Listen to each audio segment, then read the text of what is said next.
I have a few questions to ask you today. I have about 6 questions. Okay. And question number one is, tell me about your educational and professional background. My educational background is I did my undergraduate work at Clayton State College and University. I did my graduate work at Liberty University. As far as, what was the question?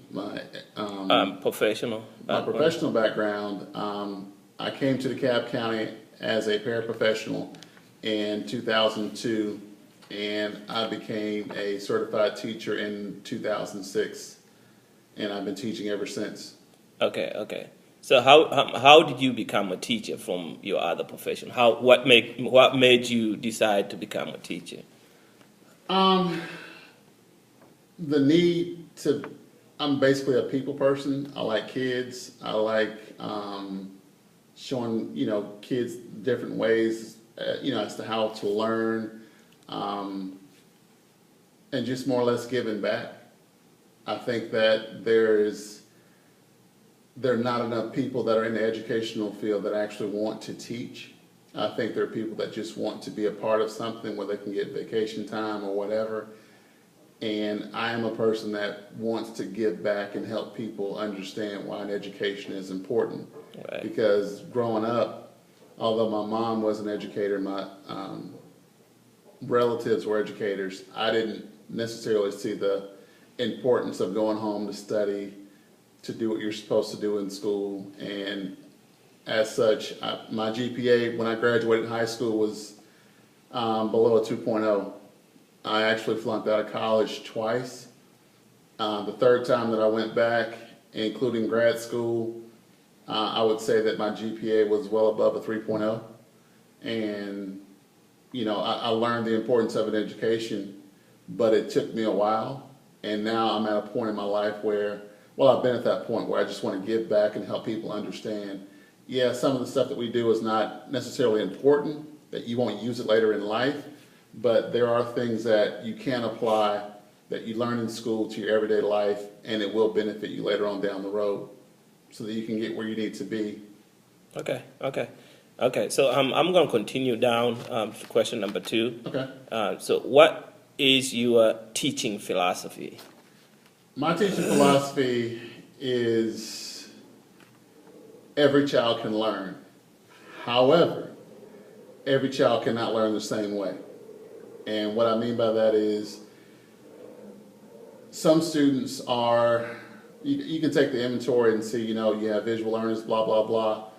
But I think that you need to engage all students individually, if possible, throughout the week. And you need to talk to them to see where they are. Because there'll be weeks where you have some kids that excel, and then you switch up your teaching philosophy, and then those kids aren't excelling, but then other kids are getting it. So you have to continually communicate with kids. And the reason why I say all kids can learn is because I'm a prime example. I didn't learn the traditional way as far as sitting in the classroom and listening to someone lecture. That didn't apply to me. I was more of a person that I did better in online classes. I did better in small classroom sizes. I'm more of I like to engage with my professor and, and talk with him.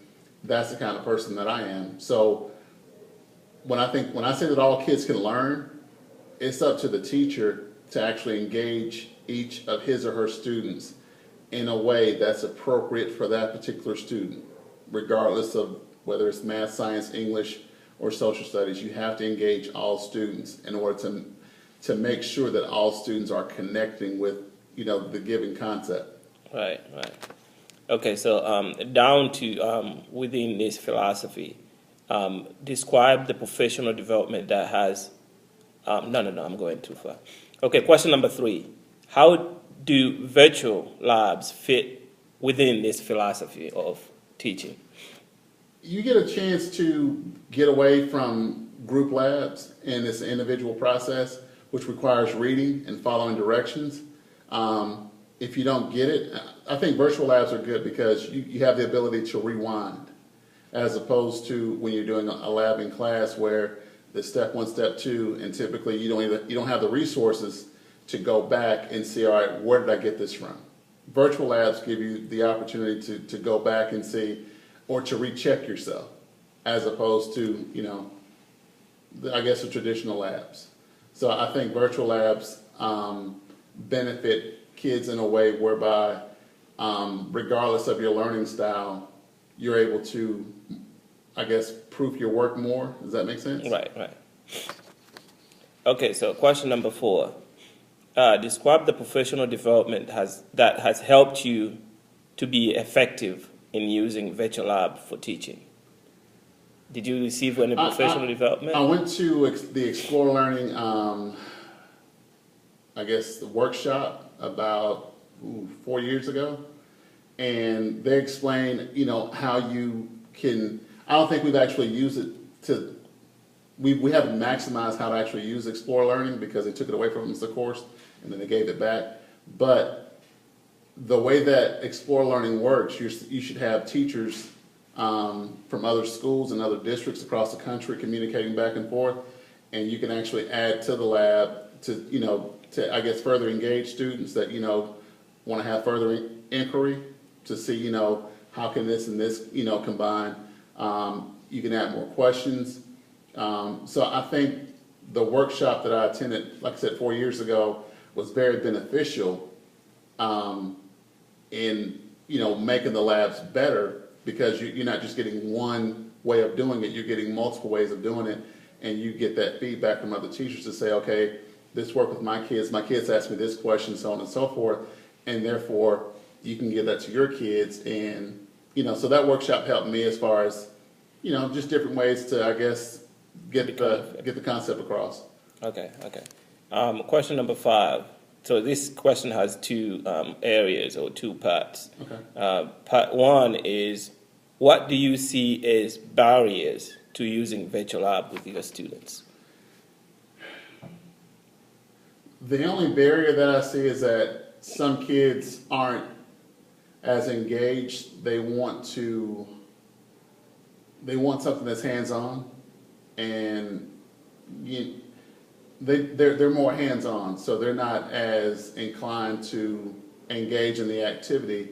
Although you get the same concept, but you're not actually able to actually do the actual lab. So I don't think that everyone is not engaged, and you have some kids that they don't want to actually do the lab because it doesn't fit their learning style. Right. So you're talking here about students with different learning styles. Mm-hmm. Some of them are not benefiting from Yes. the lab because the labs are not addressing their learning style. Their learning style. Okay. So what about the benefit for using virtual labs? The benefit, again, goes back to,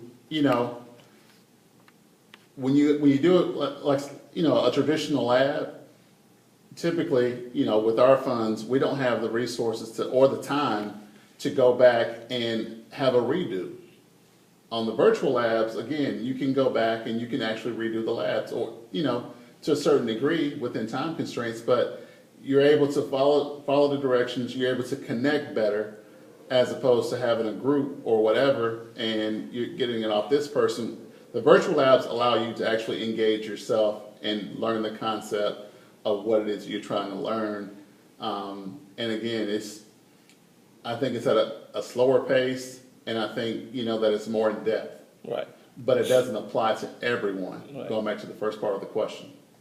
Because certain kids are just not as inclined to, engage for something that they really can't. And I think kids also, just to finish up, kids don't, when they get on the computer sometimes, or, they want to do other things besides just do the lab. When kids think of labs, they think of, I'm going to put them on, an apron, some goggles, and we're going to blow some stuff. Right.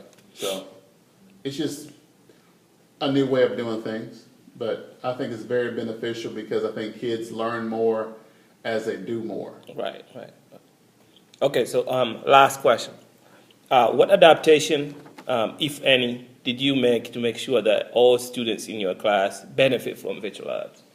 Going around and, again, talking to the students, or just checking for understanding as the students are doing the labs. and just making sure that they're actually engaged and not just, going through it without understanding the concept that's meant to be taught. And just, again, check for understanding, engage, and just communication throughout. Every student, what are you doing? Are you getting the concept? Do you see how this applies to what we were learning in class? Do you see the connect? So on and so forth. So just checking for understanding, communication with each student, and that's it.